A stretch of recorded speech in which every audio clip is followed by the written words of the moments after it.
Harvard Business School professor and author Dr. Allison Brooks has done research on dating and conversations and found that with dating, if you ask more questions on the first date, you will be 9% more likable.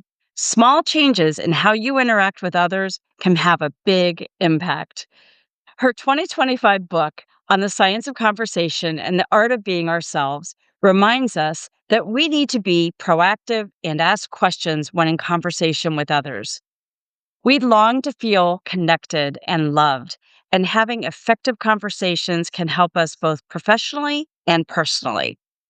Welcome back to the podcast, my friends. In this episode, we are going to focus on a topic that is close to many Catholics on campus: how to have better relationships with others.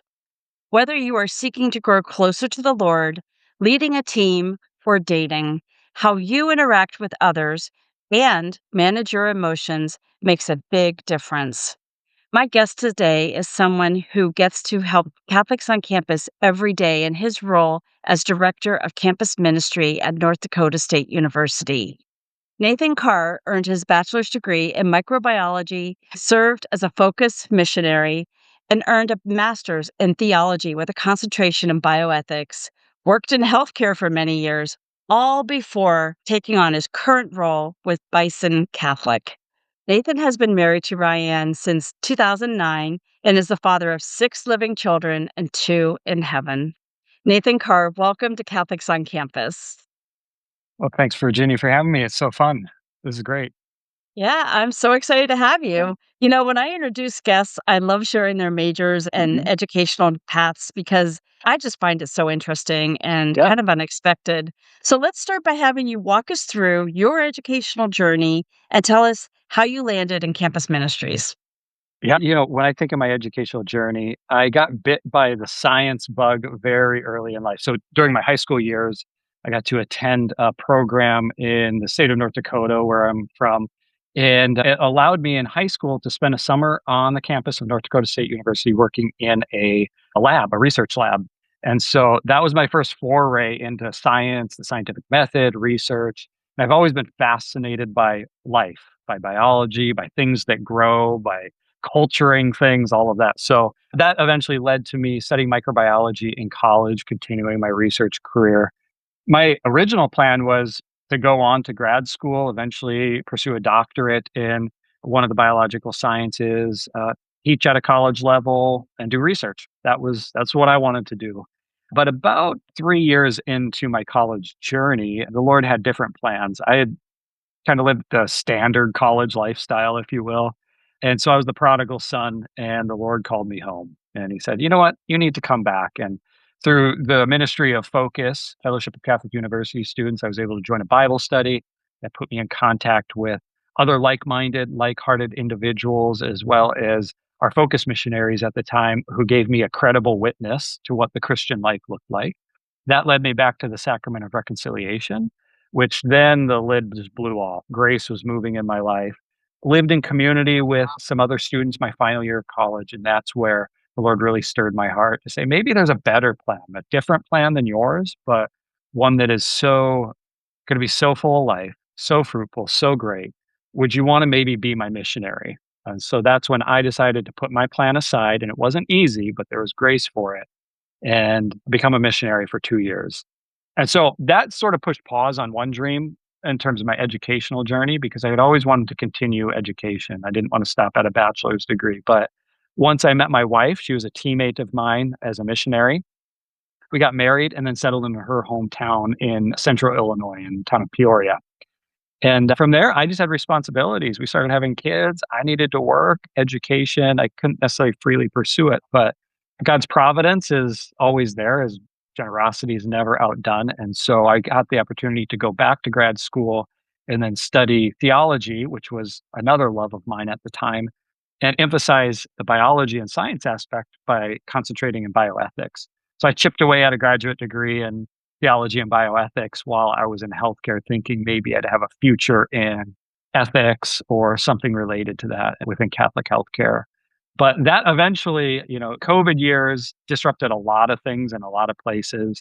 And one thing it prompted us to do was move back to North Dakota, where I'm from. And then that eventually led to an opportunity to re-enter campus ministry, where I've been for the last 5 years.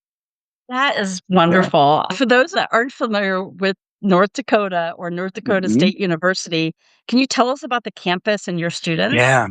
So North Dakota State University, it's a Division I school, but I would say on the smaller side, it's not a mega university with 70,000 plus students. It was about 12,000 to 13,000 students year over year.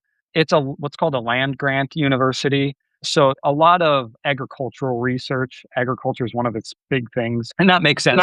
North Dakota's a very rural state, right? So farming, ranching, the energy sector, that really drives North Dakota's economy. So a lot of North Dakota State's programs revolve around that. It's a big engineering school. And so mid-sized, smaller on the smaller for D1 schools, but a really vibrant local community. So we pull students from basically a tri-state area, North Dakota, South Dakota, Minnesota. Fargo exists right on the border of Minnesota and North Dakota. So you could throw a stone and hit Minnesota from where I'm sitting right now. Yeah. So very close. And that's really great because we draw a lot of people from the Minneapolis urban metropolitan area that make a pretty sizable portion. So it's rural, but there's also an urban component from the Minneapolis area as well. Yeah. Now, I was looking at your website and you describe St. Paul Newman Center as a home away from home for North Dakota State University students. Now, I was surprised to learn in your history section that your Newman Center has roots going back almost 100 years. Right. So Yeah. it just makes me wonder with you started in 1928, that longevity really speaks to the importance of community, doesn't it? It does, yeah, and Newman clubs, as they were called in their early days, were inspired by our newest doctor of the church, St. John Henry Cardinal Newman, and all the work he did with university students and the idea of a university. And so that's how it started as a club on campus. Eventually, in a lot of places, not just here, it evolved into a parish-based or a church-based Newman Center, which then has all the trappings of a full-size church. And so, for example, our Newman Center, canonically speaking anyway, is a parish, with the parish boundaries being the campus of North Dakota State University. So our parish is the university, which means about a third of our campus is Catholic. That puts that any given year between 3 and 4,000 students, demographically speaking anyway, are coming to us that are Catholic. So that's our parish, that's our flock.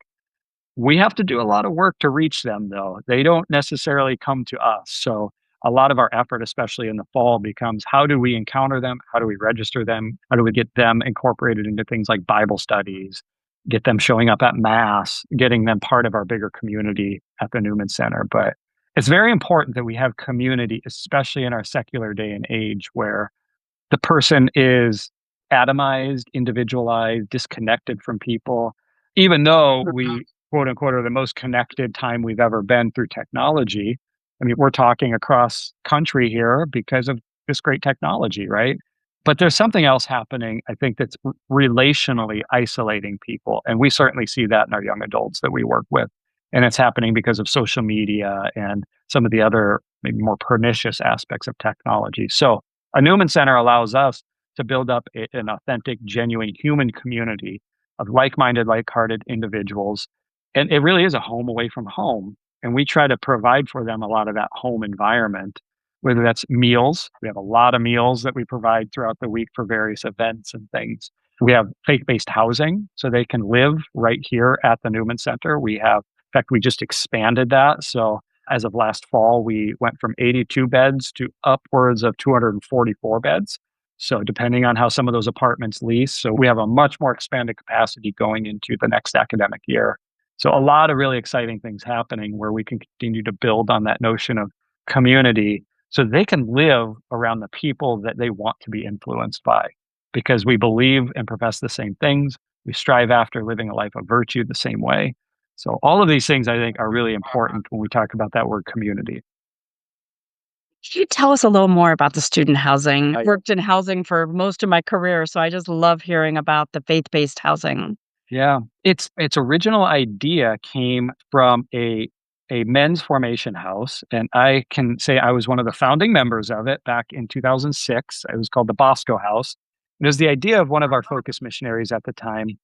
He saw great value in men living together in community for the sake of greater formation. And so that was the initial seed of the idea. And there was two focus missionaries, four students, and we lived together and we just drew up a charter that says we're going to share a certain number of things in common. We're going to have some prayer together, a community night meal once a week.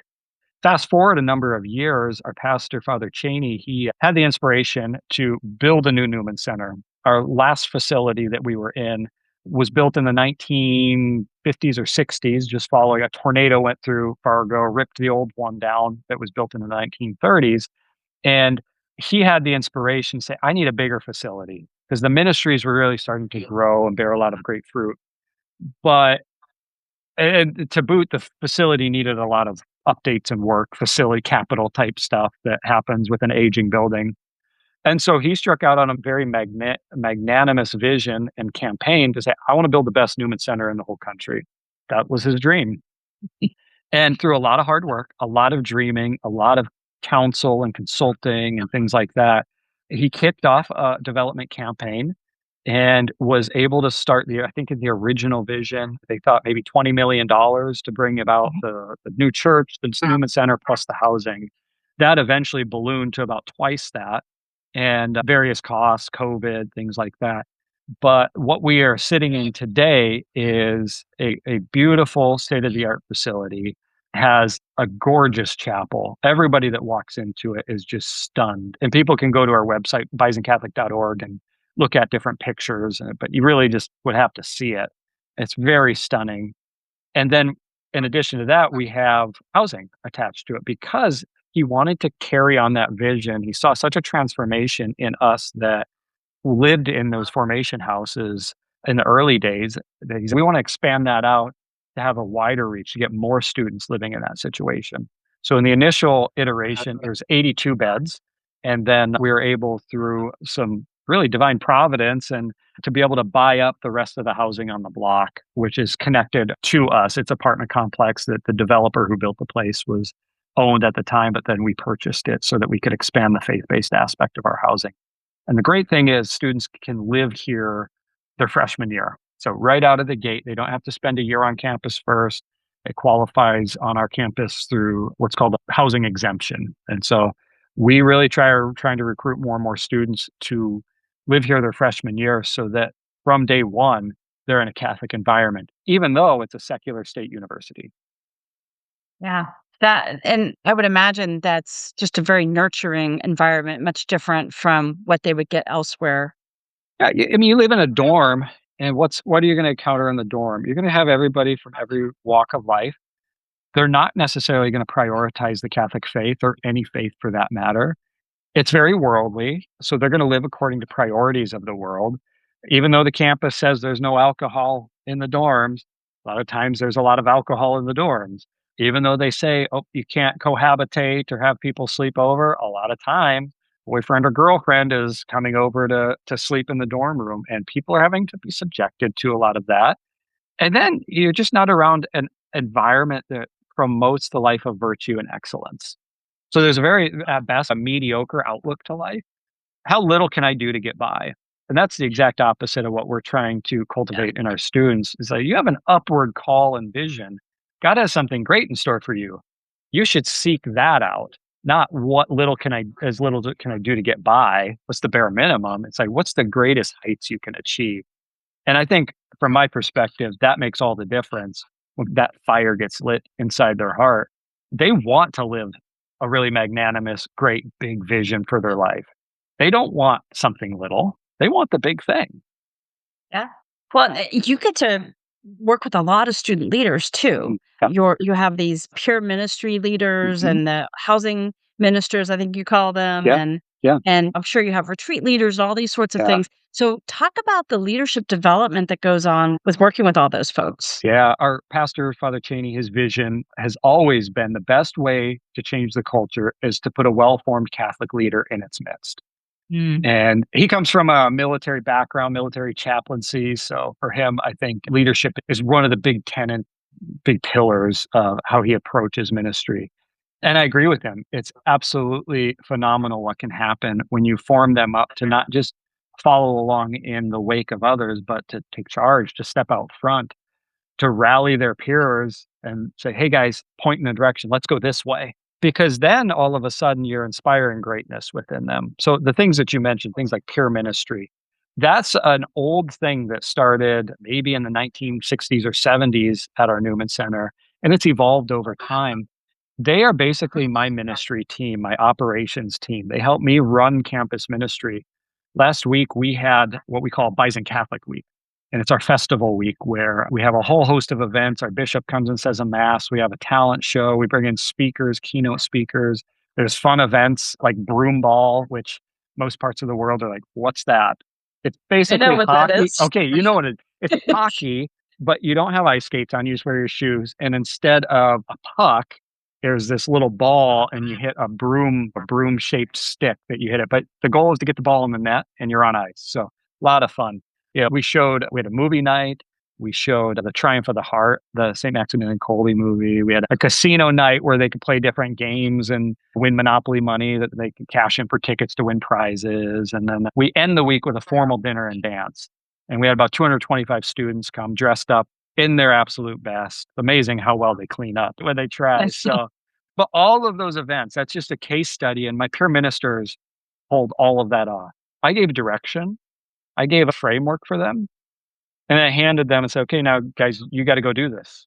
It's your job to do it. Well, those opportunities for them to do real things, that's the training ground for leadership for them.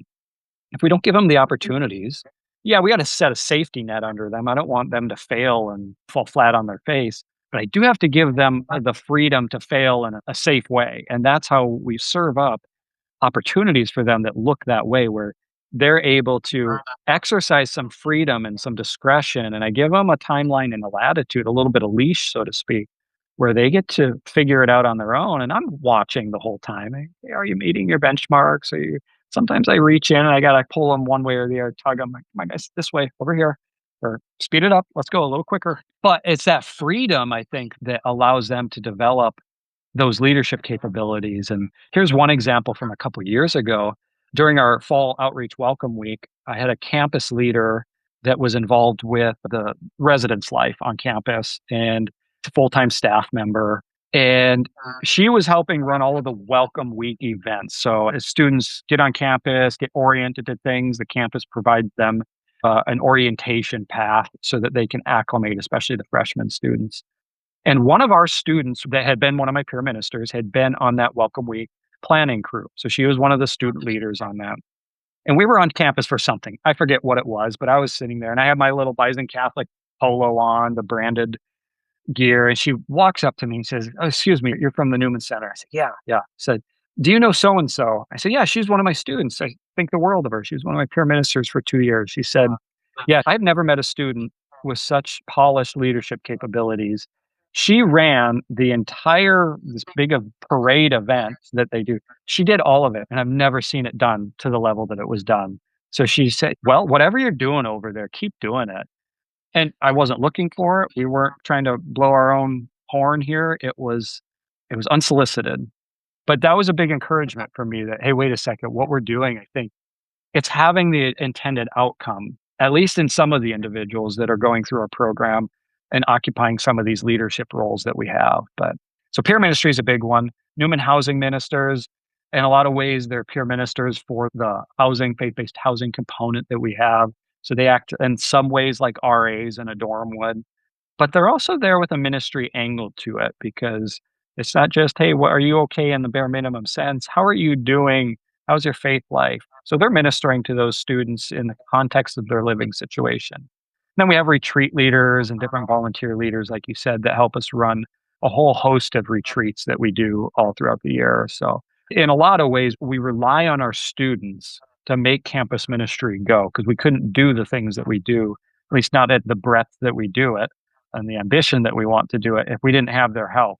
And what they gain from all of that, if we gain their input and their work, they gain the experience that allows them to grow in leadership.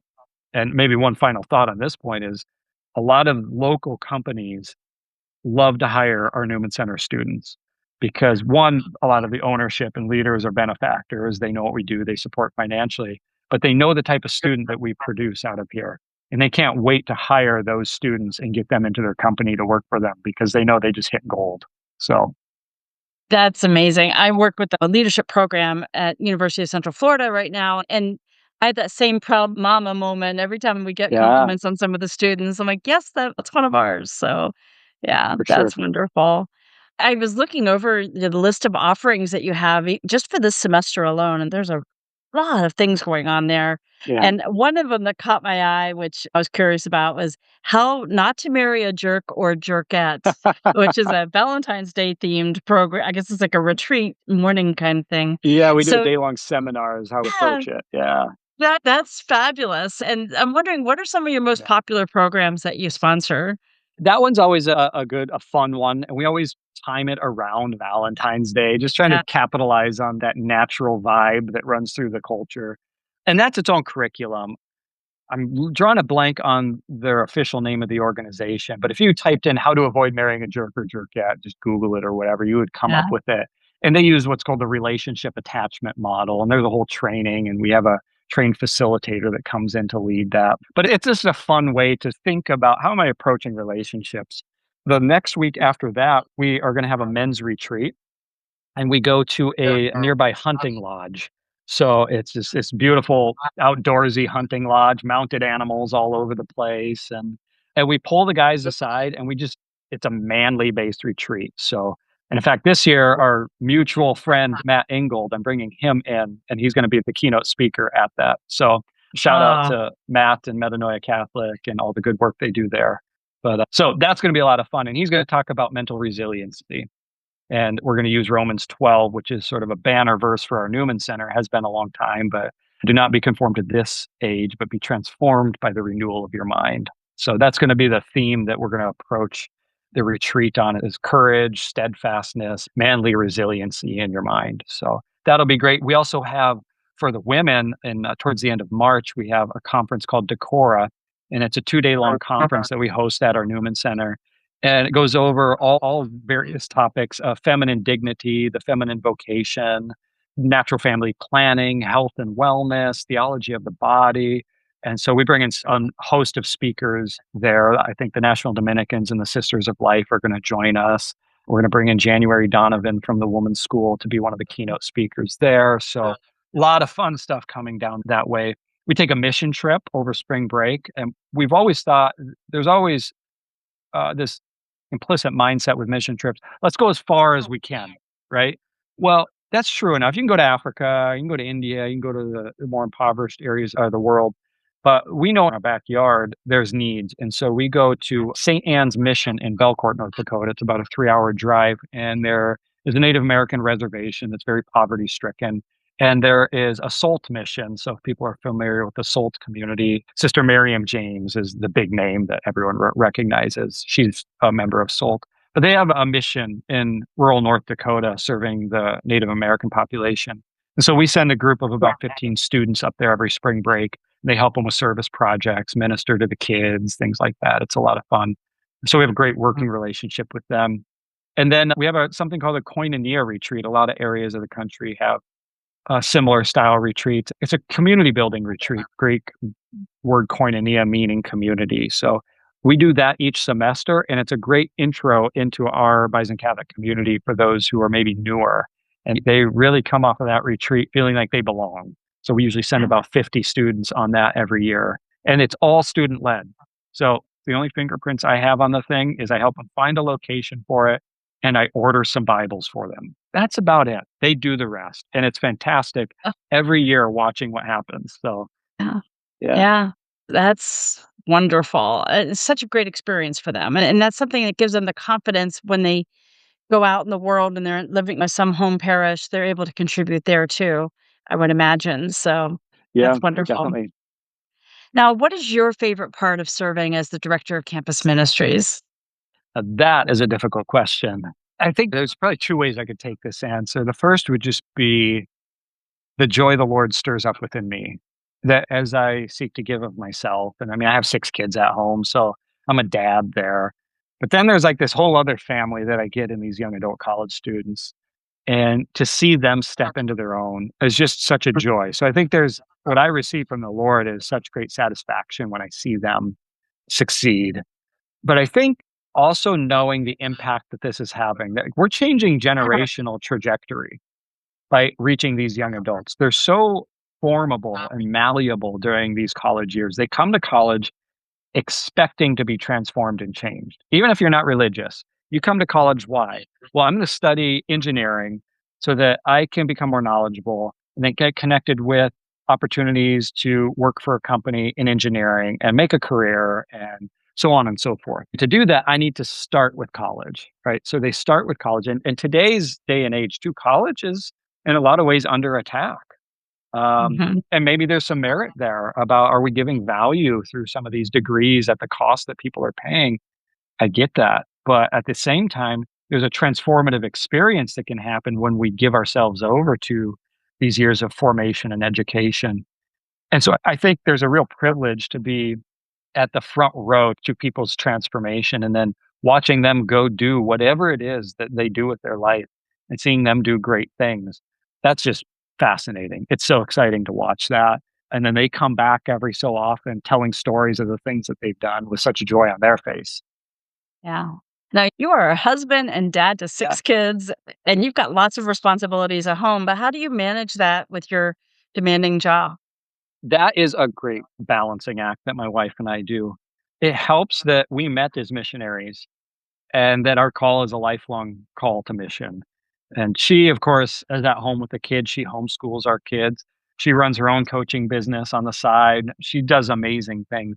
But both of us have the missionary heart, the zeal to go on mission, to share the gospel with people, to bring people into deeper conversion, to help them transform their lives.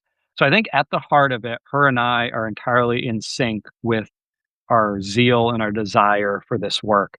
And if we didn't have that, I could have never gotten back into campus ministry full time because the schedule is demanding. It doesn't follow banker's hours. There's weekends, there's late nights, sometimes there's early mornings, and sometimes we have to juggle that around. But I think also there's a good understanding that if I have to say work a day off, what that would be one of my days off. Like last Saturday was our big formal dinner and dance and banquet. It was a big work day for me to pull that off. I took Monday off. So there's always a counterbalance. And I think for us, it's just being realistic with the work that we're trying to do and then finding the appropriate counterbalance. And maybe it's where I live in North Dakota, but we love Teddy Roosevelt up here. He, of course, loved the state of North Dakota and really fell in love, especially with the western part of the state. But he's a great example of how we wanna live, and he was a proponent of the strenuous life, that we shouldn't sit back and just rest on our laurels or seek to lead a life of luxury and vacationing, but, like, you should bear fruit, you should exert yourself. And I think there's a appropriate balance. Virtue would dictate that we always do this along the golden mean. Prudence helps us to know the difference of, hey, am I going too far in one direction or do I need to pull back or do I need to speed up a little bit and actually give it a little more? So exercising the virtue of prudence. But at the heart of all of it is the life of prayer. If we weren't praying, my wife and I, and we weren't listening to the Lord and what his plan is for our life and what he wants the next season to be, I don't think we could do any of it. It just Mhm. we wouldn't have the inspiration, wouldn't have the zeal. So I think that life of prayer is absolutely at the center of all of it because there we get the clarity of what his will is for it. And there, where his will is, there will be the grace to do it as well. Yeah. I wanna switch gears a little bit, and you had mentioned your wife is a coach. You and I met through learning to be coaches, and I'm wondering, how have you incorporated your coach's training into the work that you're doing with the Newman Center? So coaching is a newer thing for me, and I discovered it through her. She was the one who introduced me to it. So I was first convicted that coaching was maybe a missing link when I saw the transformation first happening in her, but then in her clients, the women she was working with. And I said, okay, I think there's something here. And then we just discerned what was the right time for me to get some additional training. And that's how I found Metanoia Catholic. And I thought that was a good alignment to what I was doing in an explicitly Catholic environment. Because what they're doing at Metanoia Catholic is explicitly Catholic all the way through. It's a Catholic human anthropology, understanding of the human person. It takes on the Ignatian spiritual dynamics of the interior life. So, in a lot of ways, it was just a perfect fit for what I was trying to do in terms of formation and different programs and things that we offer our students. And what I found with Catholic coaching, which maybe provided the missing link, was we have a lot of information. There's information all over the place. I don't have a shortage of videos, curriculums, podcasts, commentaries, Bible studies, I mean, you name it. We have an embarrassment of riches in the day and age we live in with information, good programs, good content. We're saturated in it, and that's awesome. I love it. But the problem is information isn't enough.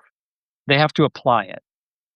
And the application was really where we were running ashore, running aground, right? That we weren't getting the real speed at sea, so to speak, of that momentum from the great information that we have in terms of formative content, because they weren't applying it in their lives to at least as an effective level. They, oh, yeah, that's great. And then they'd walk away and fall right into the same habits that Mhm. they had built up in their life.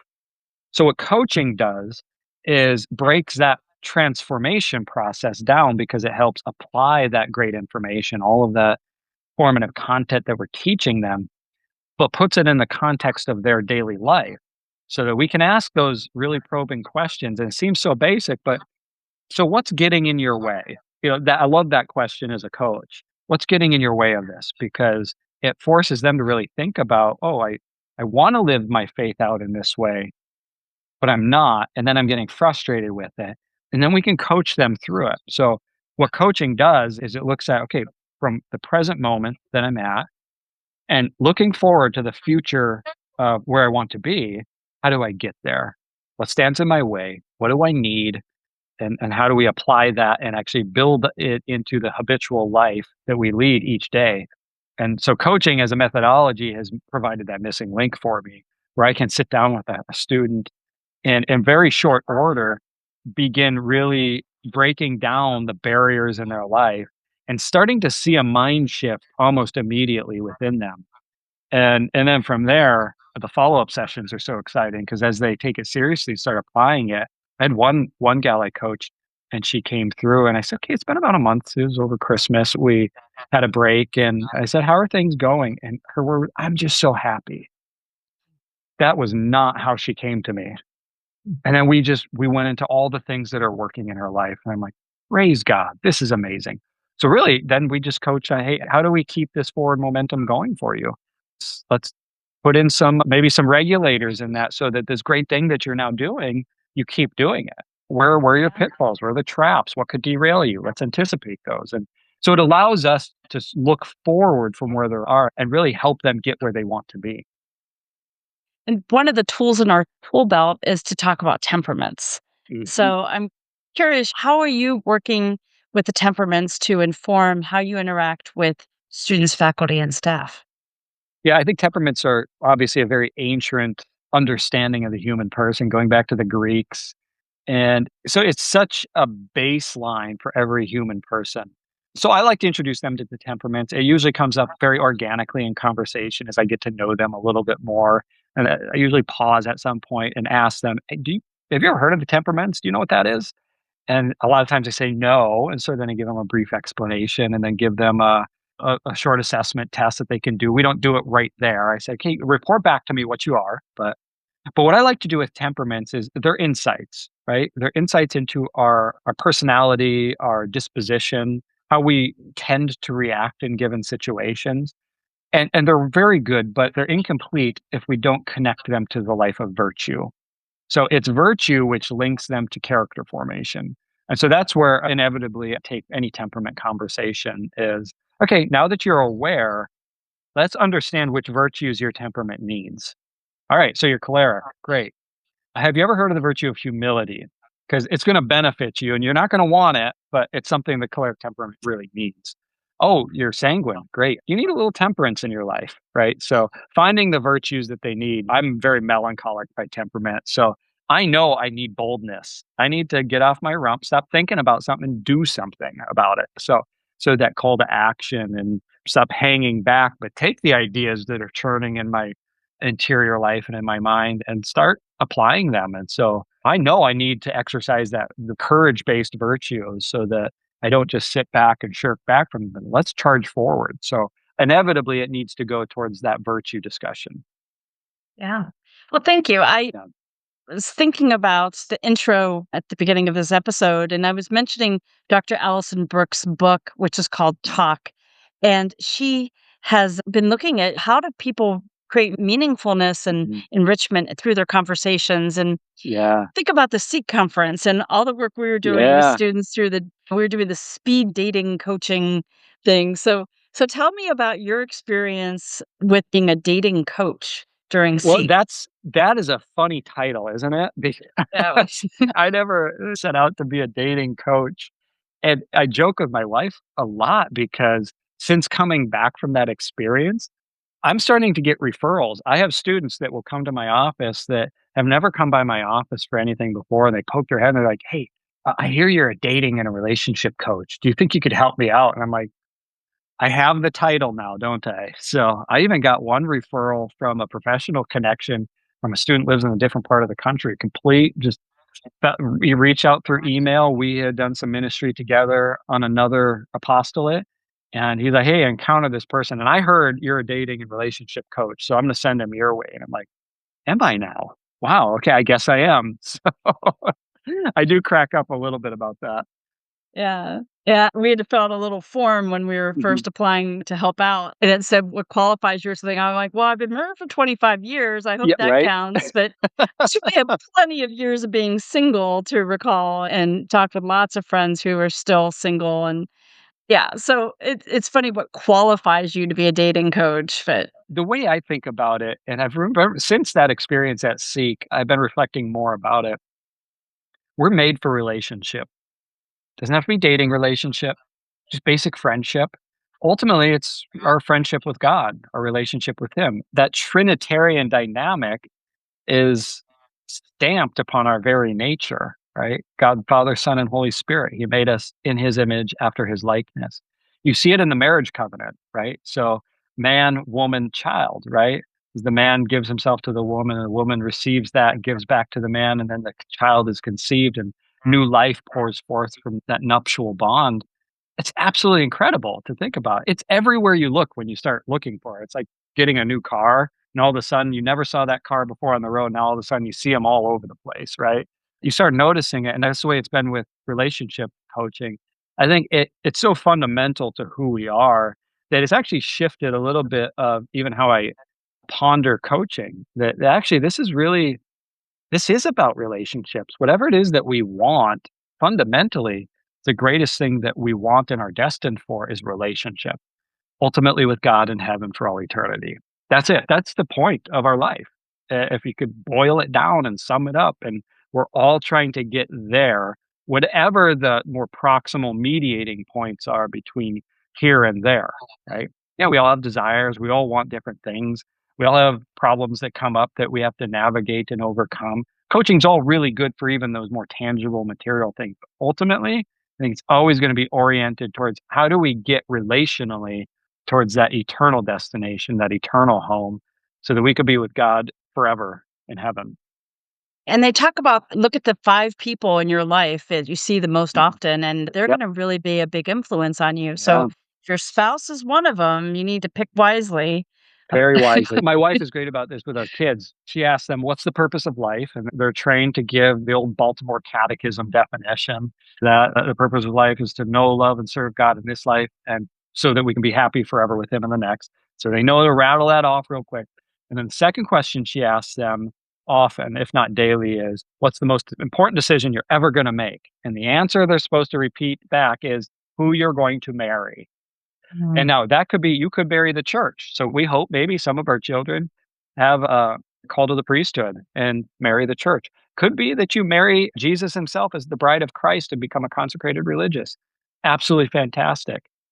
But in either case, it's a marriage, right? It's a real union that happens. So we certainly see the importance of that.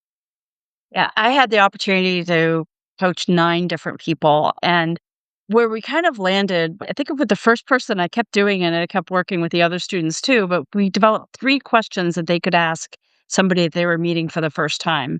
So they get past some of the, well, I don't know if they're really interested in dating to marry and that kind of thing. Like they came up with questions that they worded in their own words that they could ask somebody that got at some values that they were most interested in. Yeah. And they walked away so confident because they knew those 3 questions would help weed out the 80 or 90% of people that don't fit them, you know? Yeah. And Yeah. and so off they went, and 2 of them wrote back to me and said, "Yes, I found somebody," and so I don't know how So it's fun. worked out since, but yeah, just even taking those few minutes to think through those questions made a huge difference. Yeah, and isn't that the life of the mind? Eh, Yeah. if we just craft that thought, pass it through our reason enough to say, "Yeah, that makes sense." And then it gives so much freedom because you don't have to make it up on the spot. You don't have to have game, if you will, or whatever. It's just well, it's a very reasonable thing that you're embarking upon. And I think marriage is a very reasonable prospect because ultimately you're going to choose really well who you're going to marry because you're going to Yeah. be doing a lot of things with them, not least of which for the vast majority of people is raising children, right? And watch out, that's going to be I've learned that my children make it very difficult for me to be the parent I always imagined that I would be, you know? So Mhm. I had this idea in my mind about that kind of dad. And you hit the reality of it and all of their developmental planes, all of their needs, their raging emotions that are all over the place.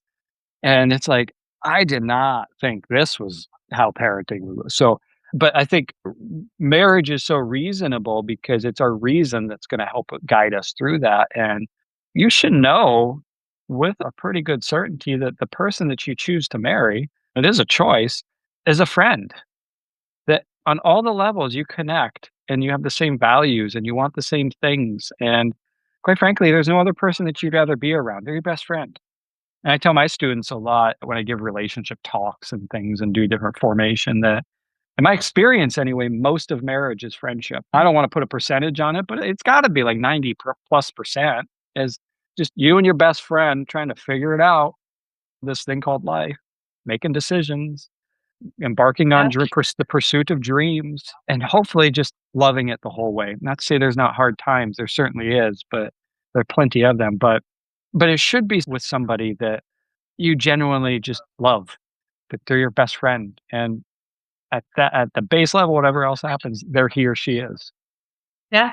Yeah, one of the points that Dr. Brooks made was talking about the importance of levity, just having humor in your interactions with others, and how what a great point. I Mhm. remember I was coaching this one student, and she is not a hugger. Like, she does not like hugging. She was nervous about, were they gonna hug me? What will happen at the end of the date? That kinda thing, Yeah, and I said, "Well, why don't you just say up front, 'You might be a hugger, but I'm not,' and just make light of it," and she yeah, really liked that, so yeah, hopefully she's doing that from now on, yeah. there's just those moments where there's something quirky about yourself or the other person, and you just have to laugh about it, and Yeah, for sure, and because we all have them too, and I think it's right. when you put so much pressure on people to be perfect or that there is an ideal.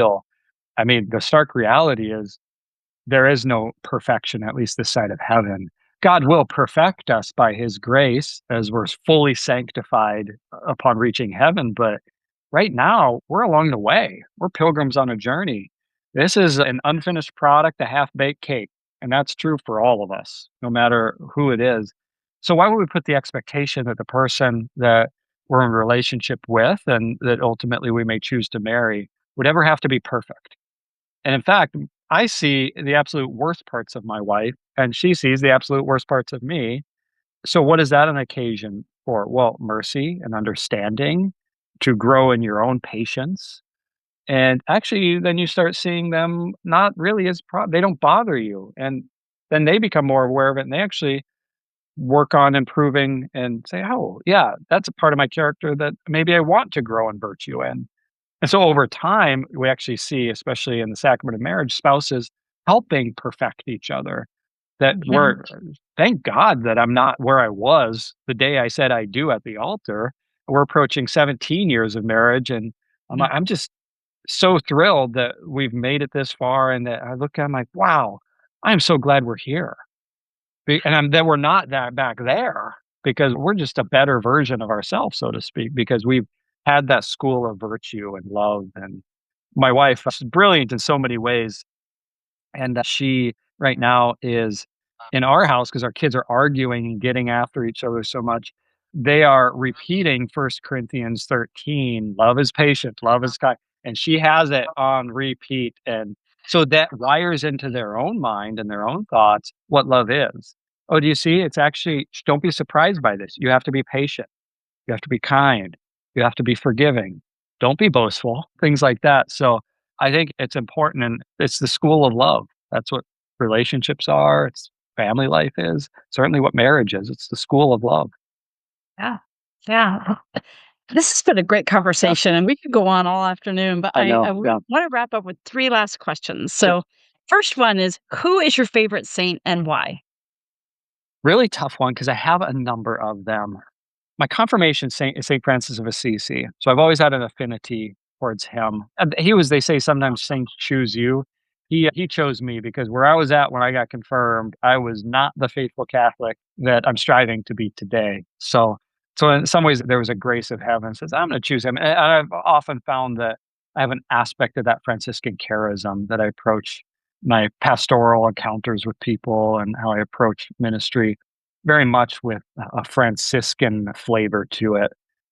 So he's one. Saint John Henry Newman recently, and I think this is a particular grace of being back in campus ministry. He's been an influence, especially through his sermons.